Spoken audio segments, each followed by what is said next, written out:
We're working on leash walking again. No more incidents. He's been good. Good boy. He's doing great with his walking. This is a really quiet area. This is just my town, so there's like, a few people down there, but that's pretty much it going on over here. So, very quiet. So easy, low distraction. He struggled when we were in a Soyuz, like directly passing other dogs was tricky for him, and he really wanted to sniff like every single person.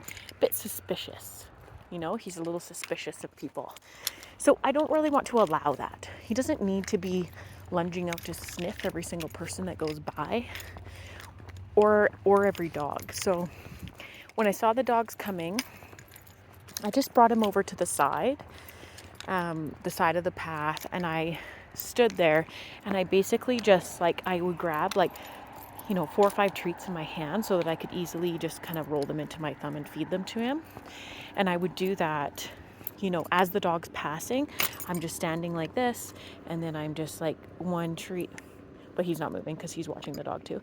1 treat, 2 treat, like immediate feedings, like over and over again as the dog's passing.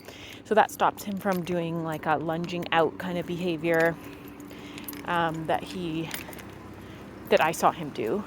Lunging out, not barking or anything, but just too aggressively trying to sniff the dog. It wasn't chill. It's not a chill, hey, it's just I must sniff the dog and make sure that they're normal, or whatever it is going on in his head. So, and the same with people. Sometimes we pass people and he's just whoop, just jumping up to kind of sniff them as they walk by. And that's kind of weird. So I don't want him doing that either. So every time someone was, pulling a bit, good boy. Every time someone was coming towards us, I would just get a treat ready and hold it in front of its face as we passed. That's just kind of a management strategy that you can use. Just hold something in front of his face as you pass.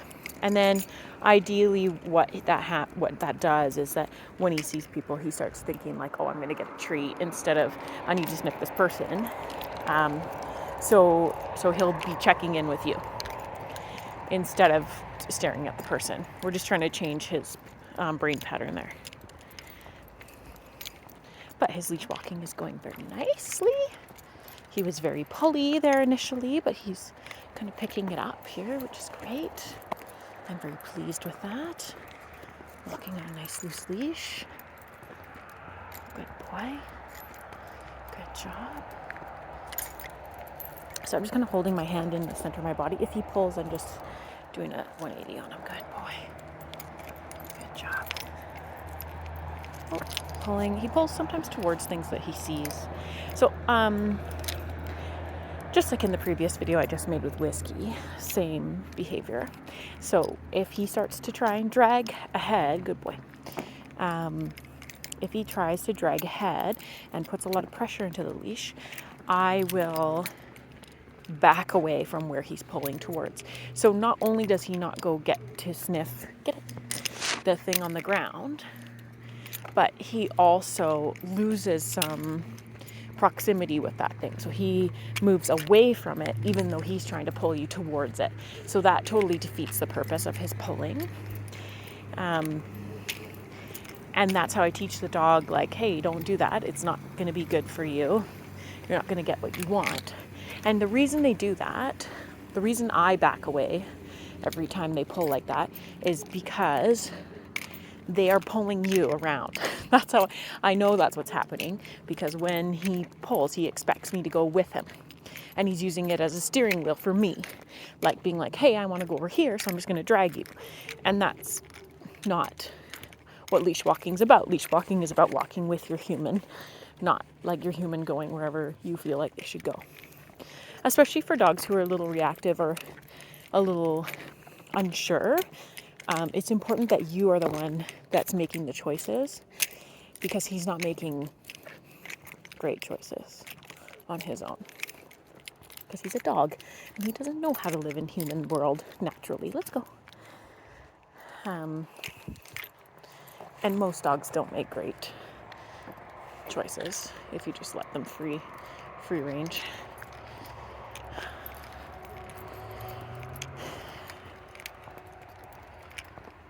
There we go. I'm still feeding him quite frequently here, so I would say every 10 to 12 steps or so.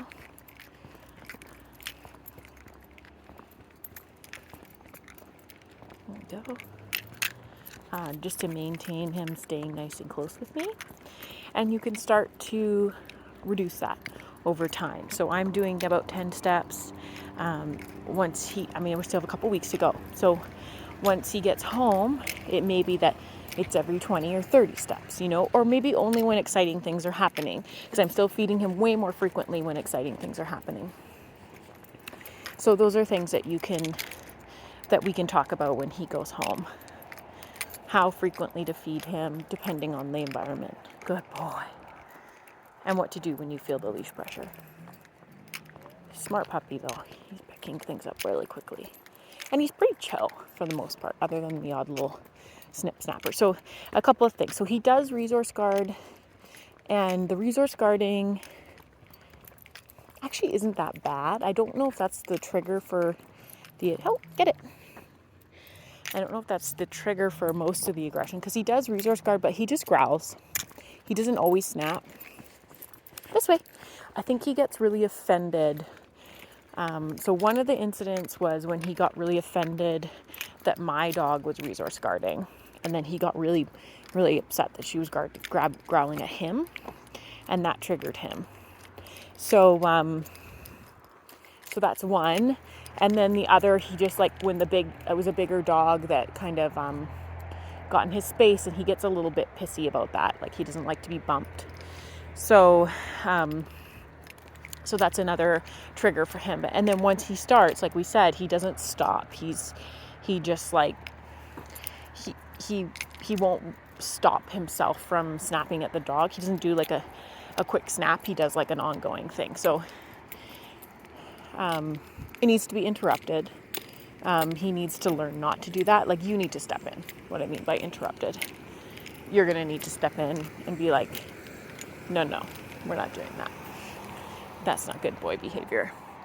And try not to be scared. He's not hurting anyone.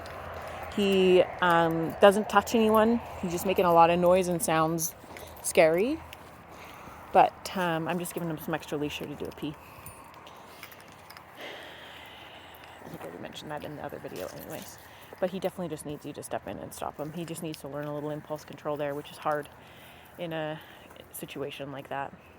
So when I would intervene is, if you can catch it before he does it, like you hear him growling or he's about to snap, call him to you. If you can get it before, that's better. Call him to you.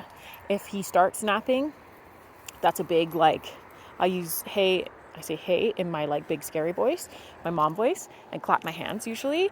And he may or may not respond to that. You need to step in and I'll usually just put my foot in. I don't want to get bitten. So I would just put my foot in near his chest and push him out. Not kick him, but just push him.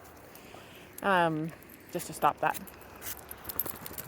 If that makes you nervous, then you can always carry an air horn or something, or you can throw keys at him, whatever you feel more comfortable with.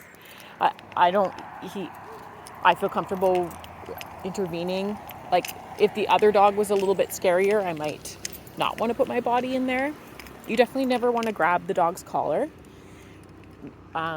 If you're stopping a fight, you don't want to put your hands in, because they'll redirect bite to you just by accident, because they're not really thinking. They're just biting they'll be like, he's grabbed my neck. They'll think the other dog's doing it, so they'll redirect bite you. So you never want to get your hands in there.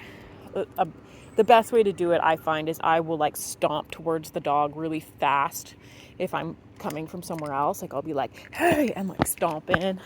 And that usually stops it right away. They're like, oops, sorry. And they'll stop. And he does, he's like, whoops, and he'll just run off or back away from the other dog eventually. But yeah, we can talk about some breaking up spats as well. And I would keep him away from pit bulls and dogs that are kind of scary, which I think you're already doing. But definitely dogs larger than him is more of a trigger than smaller.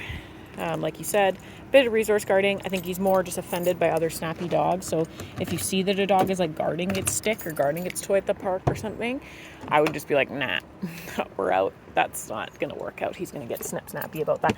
Like, even if he doesn't have the stick, he'll be like, oh, that dog growled at me. I'm going to get him. You know, teach him a lesson. Because he's a bit of a policeman when the other dogs are playing, too. Because he's like, oh, this is tomfoolery. You all need to calm down. I'm going to help you. Not your place.